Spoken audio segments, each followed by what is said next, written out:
Hey guys, what is going on? This is Travis P11. I'd like to welcome you back to the channel, and today we're going to talk about battery packs, and more specifically 5 features that I think you need to look for when you purchase your next battery pack, juice pack, charge brick, whatever you want to call it. Because these 2 battery packs right here that you see on the camera, they were the exact same price, but the one on the right has a lot more features that I wish I would have had the first time I purchased one of these packs instead of buying the one on the left. First things first, this particular video, it's not any kind of endorsement for a certain brand. This is not a paid promotion. In fact, this neck tech, I purchased it back in 2016 over on Amazon, paid $17.99 for it. It wasn't any kind of a promo thing. It might have been on sale, but you can still get a pack very similar to it for about the same price these days. This is a 12,000 milliamp battery, and we'll talk about capacity here in a little bit. So the number 5 feature you want to look for when you purchase your next juice pack is going to be solar power. The solar option on these, I'm finding that, you know, $17.99, $17.99, go solar if it's going to be the same price. Now, the only con about this is that the solar might mean it's going to be a little bit bulkier, even though both of these have the same 12,000 milliamp capacity. The one on the right is definitely, you know, about twice the size, and it does weigh a little bit more. Also, another con about the solar panel, this only charges at 280 milliamps per hour, and it would take you something like, I can't even do the math, maybe 20 hours or so to fully charge the battery pack if you needed to, 20 hours of direct sunlight. So that's one thing about it. Solar is nice. It's not perfect, but it's a nice feature to have, especially if it's going to be about the same price as buying a non-solar pack. So go the solar route if you can. And if possible, check that charging rate and try to do the math and figure out, you know, if it's worth the investment. I definitely think so. All right, so the number 4 feature that you want to look for is going to be dual charging ports because, you know, sometimes you have kids, you know, working off of multiple devices and it seems like they both run out of battery power at the same time, or you and your spouse. This way you don't have to share a charging port. We've got a 1 amp plug over on this side and a 2.1 amp plug on this side. So this one's going to put out a little more than, say, twice the charge that the one on the left is going to put out. Now, your device is only going to accept as much amperage of voltage to charge as it's designed to. So this doesn't necessarily mean that the 2.1 is going to charge faster than the 1. It's just that the 2.1 is going to put out more power. But either way, get yourself 2 options so you can charge 2 devices with you. And I've taken this on all my video shoots that I've done for the channel. I've taken it on vacations and trips, and it's been nice to be able to, say, charge the camera while charging the phone at the same time. So dual plugs, definitely something you want to look for, and it isn't necessarily a feature that's going to cost you more.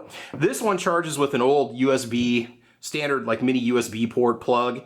And honestly, I haven't had to plug it in because I just leave it in the window and it constantly trickle charges, so it's never been an issue at all. After a couple days, it gets 100% charge out in the sunlight. So I don't know if I plugged this in more than maybe once or twice since I first bought it. Once when I first got it, and then maybe just once or twice when I actually ran it down legitimately when I was charging up different devices. So solar charging, definitely a bonus to look for if you buy one of these.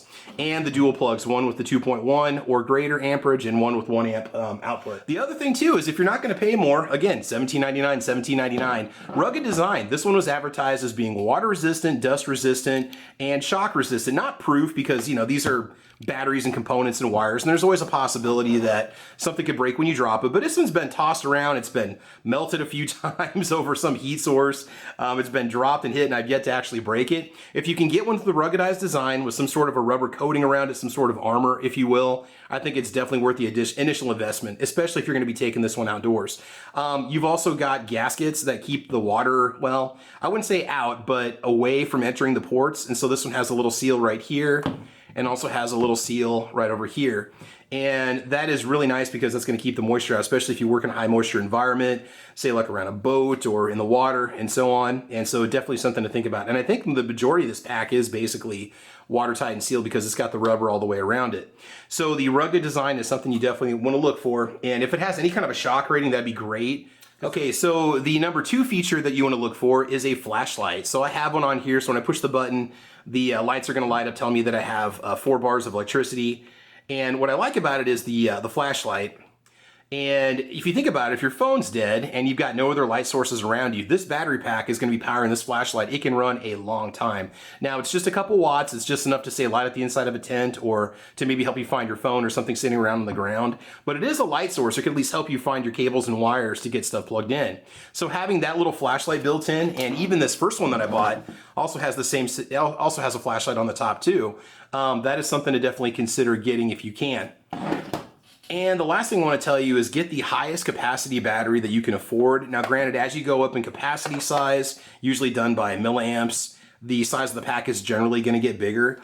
Although you can see that there's a major difference between these two, but that's just because this one supports the solar cells, but they're both 12,000 milliamp packs. And I've charged my phones several times off of one charge, so I'm pretty sure this is delivering the 12,000 milliamps. Now, over time, that performance can degrade a little bit, and that's something you want to watch out for. But I wouldn't go below 12,000, and the reason why is this will power up a 3,000 milliamp device at least 4 times, or charge it at least 4 times. And cell phone batteries these days are getting bigger and bigger, and they're taking more juice. And so it's always a good idea to have a larger pack if you can afford one. So the offset of that is going to be an increase in cost as you go up the milliamp range.